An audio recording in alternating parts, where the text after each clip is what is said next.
হ্যাঁ আসসালামু আলাইকুম, কেমন আছেন সবাই? আশা করি সবাই অনেক ভালো আছেন। আপনাদের দোয়া আলহামদুলিল্লাহ আমরা অনেক ভালো আছি। আজকে অনেক দিন পরে বাসার ছাদের উপর আসছি।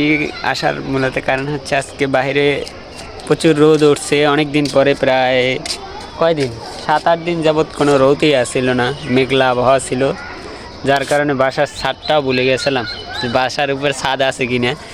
আর আজকে প্রচুর বাইরে রোদ উঠছে, যার কারণে ছাদের উপর আসছি রোদ পোহাতে। রোদ নাই শেষ। আর এই বাসার ছাদের উপর দেখছেন একেবারে সবার ভিজে জামা কাপড় যা ছিল সব ছাদের উপর দিয়ে একবারে করে রাখছে। আর আমার এই ঘরের পেতনিটাও এই বাসার ছাদের উপর আসছে। এই হচ্ছে আমার ঘরের পেতনি। এই পেতনিটা বাসার ছাদে আসছে। আজকে সারাদিন মনে হয় বাসার ছাদের উপরেই বসে আছিল। এবার সারাদিন বাসার ছাদের উপর বসে খালি রোদ পোহাইছে। এক সপ্তাহ রোদ আজকে পোহাইছে। কোনো রকম একটু গোসল করে আইসা, খাওয়া দাওয়া নাই, এই আইসে বাসার ছাদের উপর আইসে বসে আছে।